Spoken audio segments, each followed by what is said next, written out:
देखिए जी, क्रॉलरी नंबर 1 है हमारे पास, कहता है कि अगर ए बी को डिवाइड कर रहा है, अगर ए बी को डिवाइड कर रहा है तो ए सी को भी डिवाइड कर रहा है, तो साबित करें कि जो ए है वो M B plus N C को भी डिवाइड करेगा।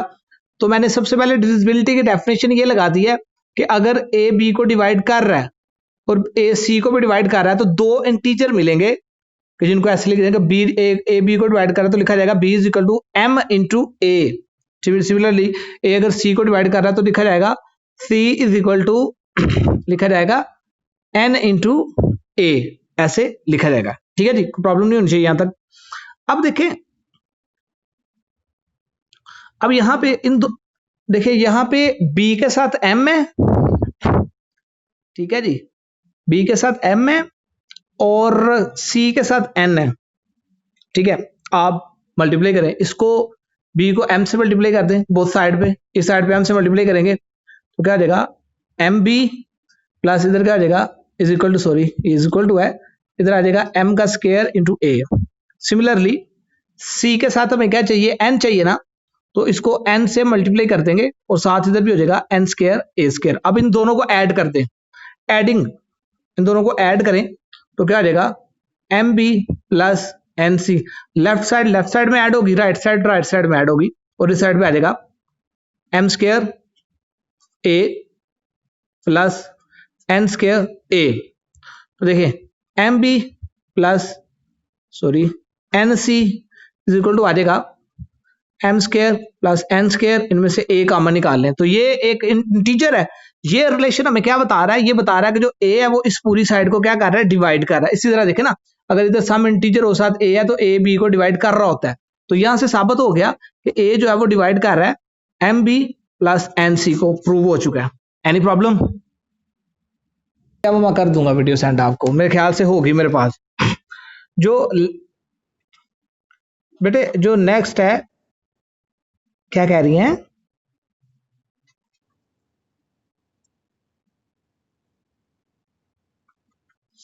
आप कौन बात कर रही हैं?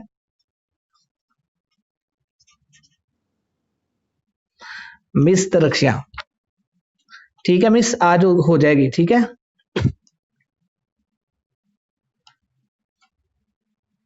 वो है division algorithm.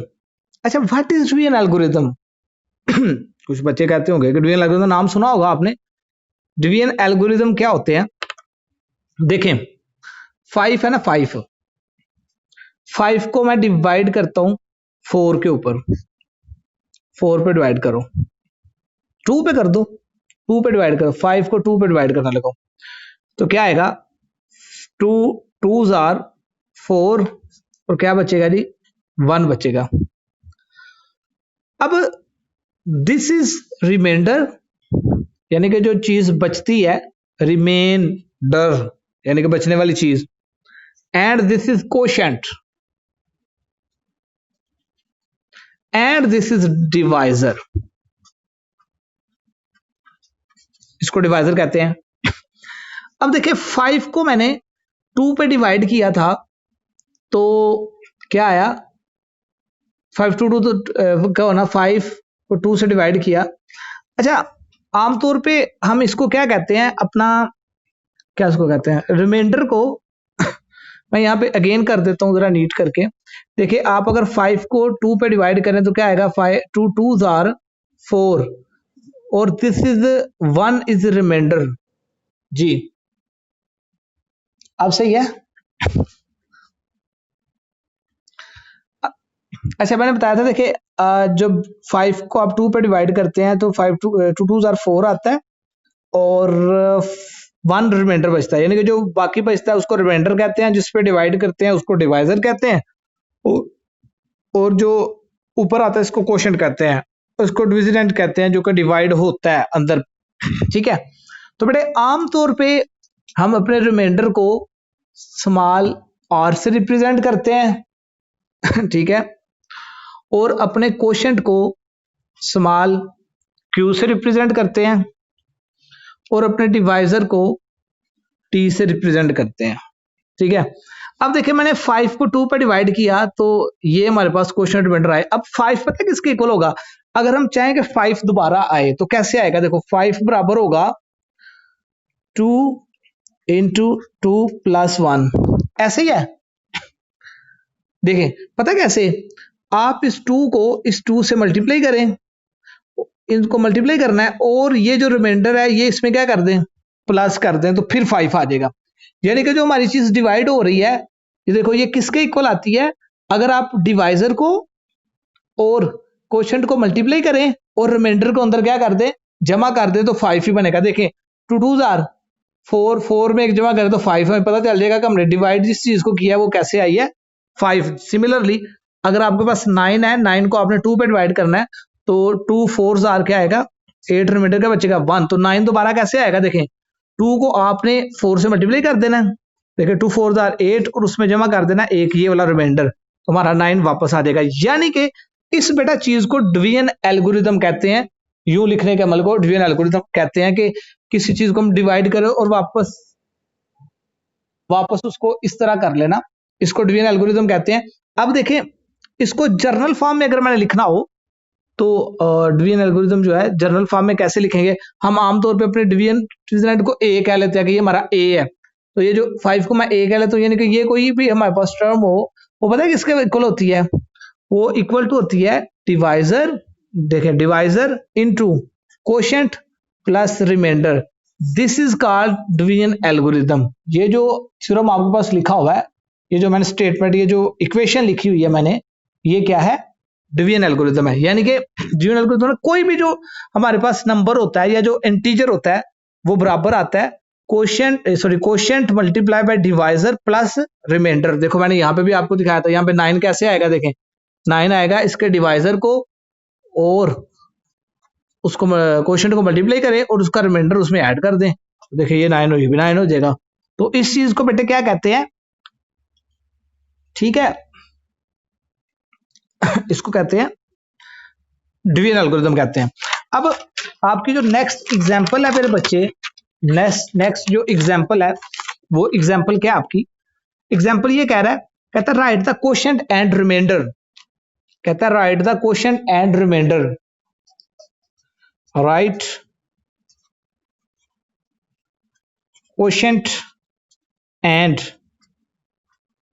Reminder. Quotient and remainder लिखें कब, व्हेन 101 डिवाइड्स बाय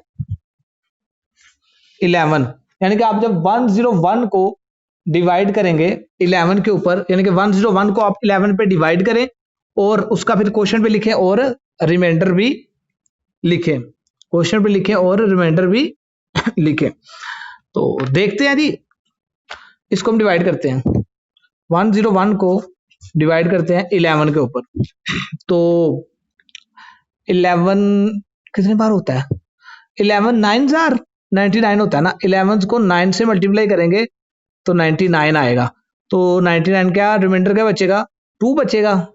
तो देखें this is quotient and this is remainder, तो आपने लिखना है क्वोशंट जो होगा, इस तरह के सवाल आएंगे आपको एक्सरसाइज के अंदर, क्वोशंट आपका क्या आ गया 9 और रिमाइंडर क्या आ गया 2 आ गया, ठीक है। तो इस तरह के क्वेश्चंस आपको आएंगे। Similarly very very next example है, आप हाँ इसको दोबारा आपने डिवीजन एल्गोरिथम में भी आपने लिख के दिखाना है, 101 जो होता है वो बराबर होगा किसके, 11 इंटू 9 प्लस 2, ऐसे भी आपने लिख के दिखाना है कि this is quotient, this is remainder and sorry this is quotient, this is divisor, this is quotient and this is remainder. Any problem बच्चों?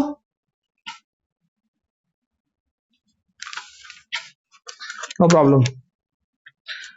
वेरी नेक्स्ट एग्जांपल है, एग्जांपल नंबर 4, एग्जांपल 4 कहता है write the quotient, write the quotient, quotient लिखे when -11 divided by, -11 को जब divide किया जाता है किससे, 3 से, तो क्वोशंट और रिमाइंडर लिखे। तो देखें -11 को अंदर रखता हूं मैं और 3 से कर देता हूं, तो क्या आएगा, को बताएगा, जी बेटे,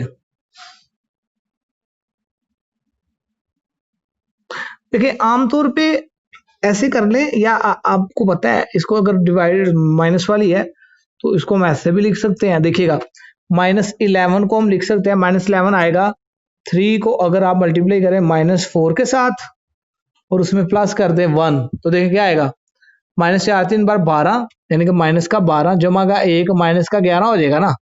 तो ये इसको ऐसे हम लिख सकते हैं। ठीक है, ये आपकी पेज नंबर 240 के ऊपर ये एग्जांपल हुई है, तो इसको ऐसे लिख सकते हैं। तो इसमें आपका दिस इज क्या होगा, ये आपका होगा कोशेंट, और ये डिवाइजर कोशेंट, ये डिवाइजर होगा, ये कोशेंट होगा, और ये आपका क्या होगा, रिमाइंडर। ठीक है, तो आप मेंशन कर सकते हैं। सिमिलरली इससे वेरी नेक्स्ट एग्जांपल भी है, अरिथमेटिक मॉड्यूल्यू जो है, ये काम हम कल करेंगे।